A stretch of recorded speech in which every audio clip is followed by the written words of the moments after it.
I'm Matthew Bishop of The Economist and co-author of Philanthrocapitalism. I'm talking to Troy Carter, whose company, Atom Factory, manages various music artists, including Lady Gaga. And I want to start, Troy, by asking you, what you're learning about the new rules of the game in this industry, because there's no industry that's been more disrupted by technology than the popular music industry. And I think you, particularly with Lady Gaga, have emerged as maybe the pioneers of the new way to work in this industry. I mean, she's been a spectacular success. So what have you learned so far? Well, we're learning that there aren't any rules. Just when you think you know something, a new piece of technology will pop up, or a new company will pop up. And right now, with content, you just really have to follow the consumer. So what's interesting, I watched the movie The Artist recently, and it showed the transition of silent films into talking pictures, and at that time how disruptive talking pictures were. And it just reminds me of exactly what's happening in the content industry today. So we've been through several cycles of disruption, and this one is nothing new, but you just have to follow the consumers. That's what we're learning.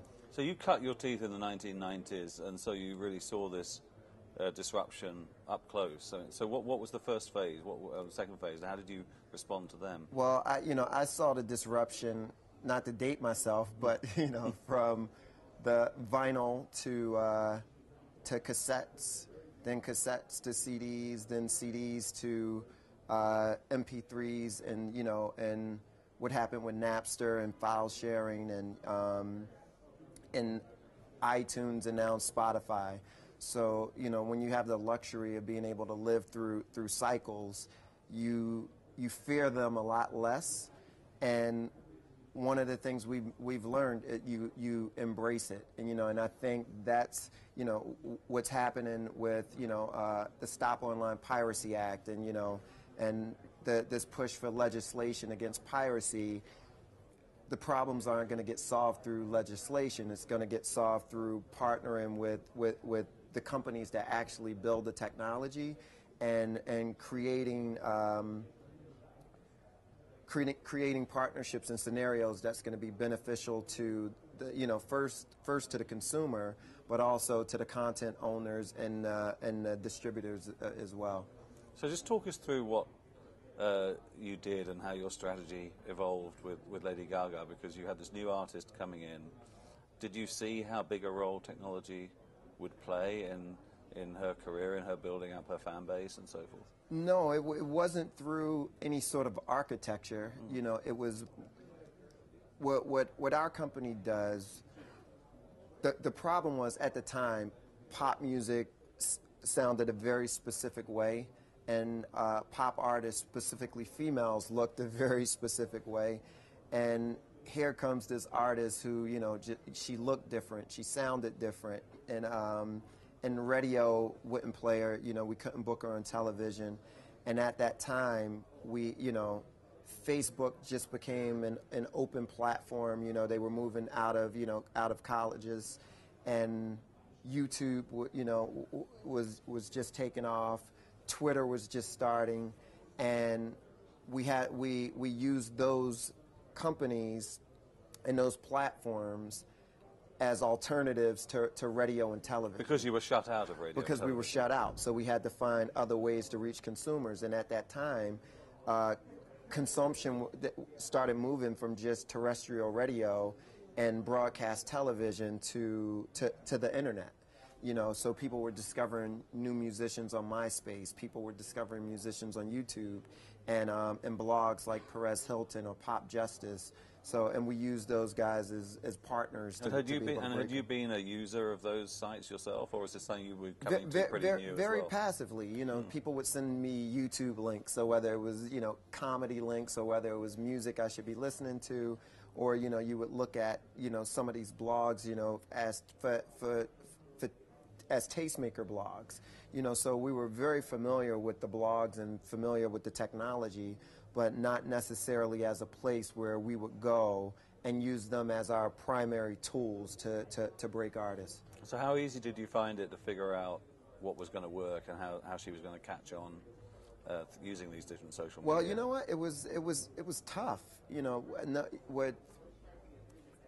it's a lot out there. You know, to get people's attention is not an easy thing to do nowadays. So we had to, the good thing is with Gaga, the music cut through because it's sound, it had a different sound to it, and it was hard dance music, but was very melodic. So the music helped a lot, and so there had to be some raw talent there. Well, if you don't have that's where it starts at. She's an incredibly talented artist, and it felt very unique.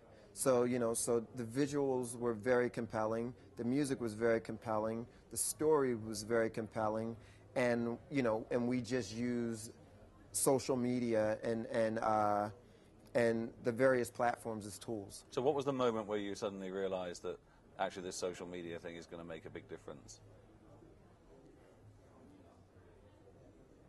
We were fortunate enough. We had there were various tipping points, but what was very interesting is that we couldn't get arrested in America. So America was completely out of the question, and we started it in Canada, and it spread around.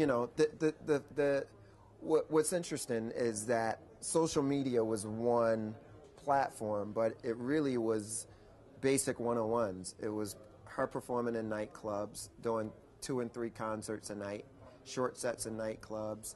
It was her, shaking hands, kissing babies, It was very, very basic, but it spread virally. And before, 20 years ago, it would have been word of mouth, and, you're talking to your friends, and, you pick up the phone, hey, did you hear about XYZ? And now people were spreading the word through social media. So it wasn't just us. It was about the fans, communicating with each other. And what we were able to watch is that this thing spread it from Canada to Buffalo, which was the closest, point to Canada. And we got a chance to really watch it So spread. it was actually literally a geographically contiguous kind of spread. We could track it, and that was one of the first time we really. And then what do you do with that information when you're tracking that? Well, the information was okay. You know what? We got one top 40 station in Buffalo that's playing a record now. Now we have a story to be able to tell that station next door. And then the station next door to that. And then you bring in your traditional marketing technology with the radio station. Exactly. And when did it become clear to you that you wanted to build this Little Monsters community that was pretty state-of-the-art online community? Well, the community was building itself. So, so the community existed completely offline, where she really... the community built itself. She was the curator of the community, and she called me up one day and she said, it was funny because she had just finished watching the Social Network movie, and she called me from the screening, and she said, you know what, I need to build a community for my fans, because what we found out, and I think what a lot of brands and a lot of artists are finding out now, is that social media and and Facebook, which is such an incredibly powerful platform, it wasn't built for artist-fan relationships, and it wasn't built for brand-consumer relationships. It was built on personal relationships. So it's hard to really facilitate a real community with the tools that are currently in place. And because there's still a top-down mentality. Yeah, in the, exactly. in It's not the fireside. It's not, and so what we decided to do was, how do we take but at the same time, traditional fan communities, they're very antiquated in their approach. You're going to send them autograph headshots, and with things that content they can already get online and access online. And so what we yeah, it's fundamentally a disappointing experience. yes, it's very disappointing. So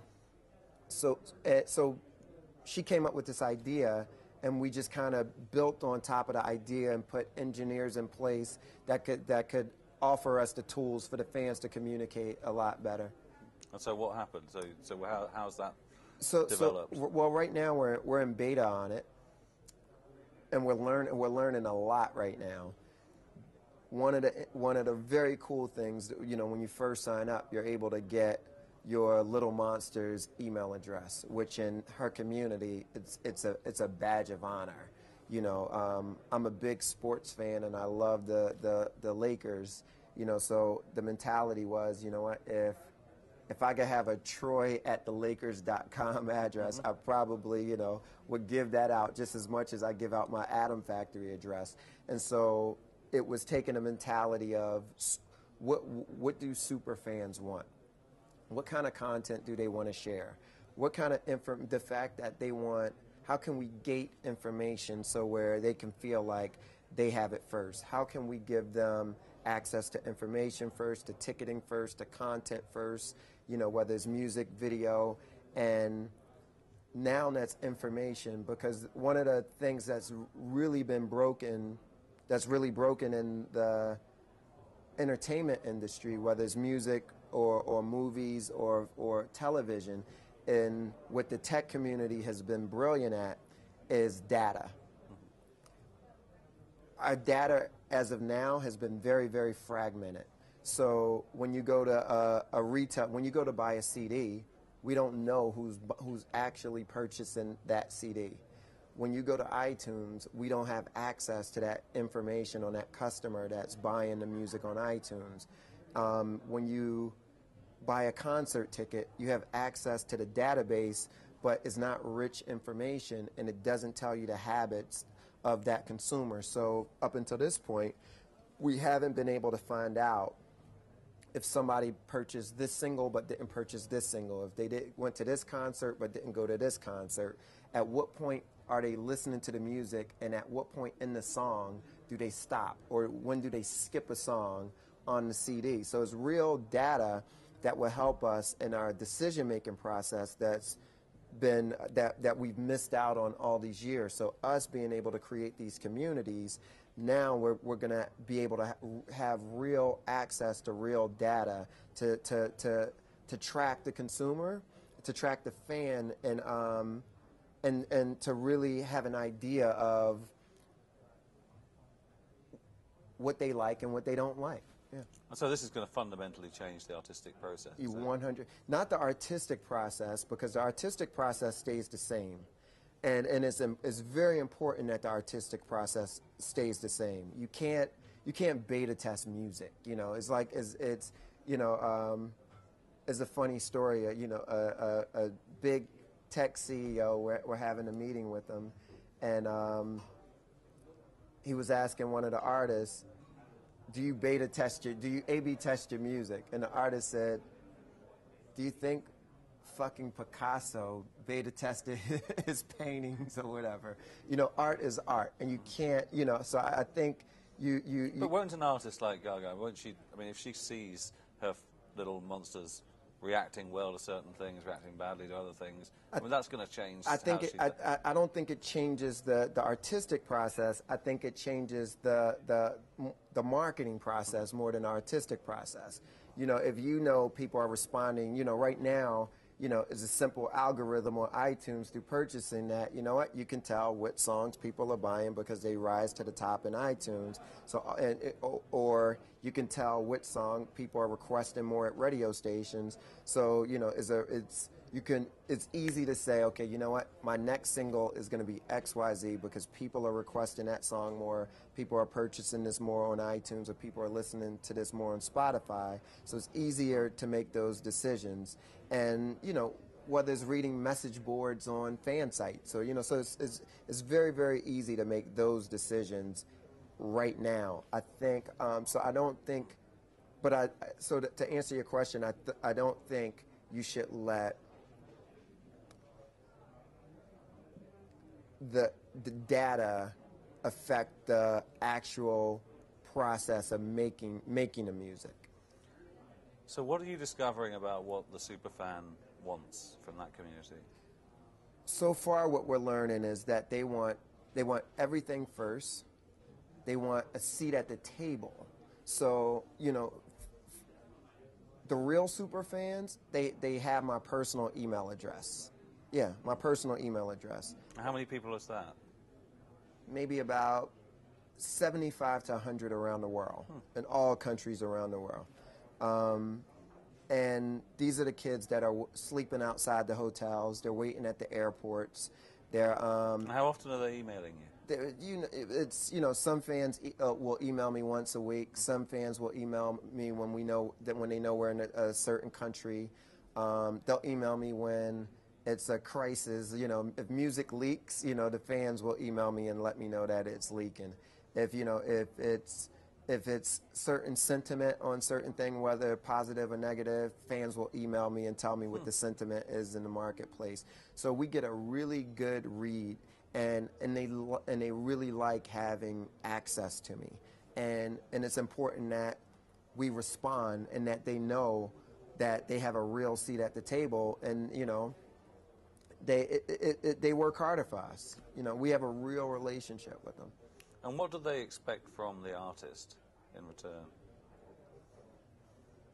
I don't loyalty more than anything else. You know, What does that mean? And, you know, that they're recognized. They don't want, you know, what Gaga specifically, you know, she's really done a lot for the young LGBT community, and that, you know, and a lot of the super fans come from that community. So when you have young teenagers or young adults that are going through, you know, these are kids that are being bullied, kids that are thrown out their house because of, you know, their sexuality. These are kids that are really trying to figure out who they are right now, and she's been a voice for them. You know, so I think what's important is that, you know, they want that voice to stay authentic, and so I think that's what their expectation is more than anything else. And are you that thinking, they want her to speak up on their behalf. I know you're thinking quite hard about how you develop that voice around those issues as well, in terms of bullying and so forth. Well, you know what? She's done an amazing job of, you know, that's not anything that we as managers influence. You know, that's something that came quite naturally to her just because she was bullied as a kid. You know, she grew up in the arts community where, you know, there's a big LGBT community. And, you know, so I think her seeing what's happened to her friends and how her friends are treated differently, and, you know, and with me I have, you know, family members that are from the LGBT community that they don't have the same rights as me, and as a young African American who parents grew up, you know, during the civil rights movement, who's, not, you know, 150 years ago, my family were slaves, so, you know, I know what the civil rights movement looks like, you know, and I know how tough it is, you know, in America. So I support her voice, and, you know, and my staff at my office, you know, we throw all of our resources around her cause and what she believes in, because we believe in it just as much. And do you think that cause is very important to her fans? Absolutely. Their loyalty. Absolutely. Absolutely. I want to ask you about you know, community and longevity of the artist, because I think, you know, certainly our traditional view of community is that it's a more permanent thing than, you know, most things in life, and I wonder whether the same is going to be true of the community that's built up around an artist, and whether that has implications for her longevity, her ability to remain at the top of her profession for a long period of time, because I guess you're in an industry where someone like Madonna, who constantly reinvents herself, is the exception rather than the norm, and there's a sense that artists have a short period of loyalty from their fans, and then the fans move on. Well, the key thing is hit records. If you stop making hits, you know. So all the community in the world is not going to... Community's one part of it, you know, but people overlook the obvious. The obvious is hit records. We're in the music industry. It's a very hit-driven business, you know, so as you're making hit records, you know, it's you know, parallel to that, you have to build a fan base and build a community around that. And you have to be very loyal to them, super serve them, you know. And then on top of the hit records, you have to have a great live concert business. That, you know, that's very, very important.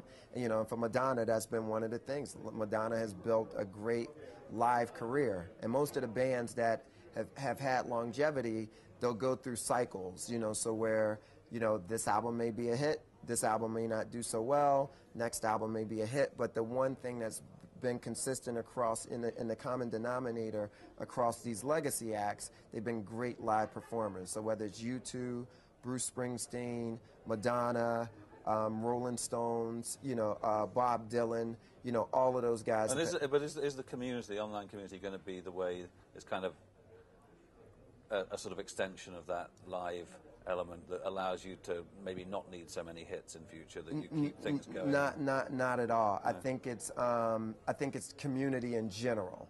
You know, so these legacy acts, they didn't have the luxury of being able to have, you know, Twitter, Facebook, you know, and all of these tools or whatever. These were very real offline communities, and I think we have to treat it the same exact way. You know, our community just so happens to be able to communicate online, and, you know, and I think we have the gift and the curse, you know, because the same thing that can work for you with technology can also work against you in technology, because if Madonna had a bad show in 1980 in New York on stage, you know, the next week in Paris, people didn't know that. You know, people weren't reading the New York Post in Paris or whatever. But you know, if and now everyone's sort of Kanye immediately has a sharing bad her night, wardrobe malfunction. exactly. Or whatever, If Kanye has a bad night in New York City, you know, today, people are going to know in 10 minutes, because everybody's watching the concert, you know, with their phone. So it's like, you know, so it can work for you, it can work against you. But I think, you know, you really have to, you have to build. It's not just about the online community, it's just the community in general. Now, as you look around your peers in the industry, who else do you admire for having sort of figured out you know, how to thrive in this new order that you've got? Well, I think Scooter Braun, who manages Justin Bieber, you know, they have done an incredible job, you know, in social media. And what in particular did they get right? You know what? It's the same thing. Just the conversation with the fans, and you know, and if you're having a real authentic conversation with the fans, then the platforms doesn't matter, because the platforms are going to change, you know, once a week. You know, whether, you know, it's been hundreds of them, you know, since we launched. You know, so I think they've done an incredible job at keeping Justin's voice authentic. Yeah. Who else? I think Guy Oseary, who manages Madonna, is a very forward-thinking manager. You know, him and Ashton Kutcher, who are partners in Catalyst, they've done a very good job in terms of social media. Who else? Those would probably be my top two examples. Yeah. And what's your vision for where this is going to be in 5 years' time, in terms of how much more scope for deepening the relationship with the fans, marketing differently, building the brand in different ways? I have no idea. No idea. You know, if 10 years ago, you know, if someone would have told me, you know, we're going to create this technology where you can send out 140 characters or less, you know, you know, in outer space, and that would be able to move the needle more than getting a record played at radio, I wouldn't have believed them. So, you know, I'm meeting a ton of incredibly smart engineers, you know, who are just blowing my mind with some of the things that they're working on right now. So who knows where it's going to go. But somewhere exciting. Somewhere very exciting. Very, very exciting. Well, on that note, Troy Carter, it's been great speaking with you. Thank you very much. No, thank you. Thank you.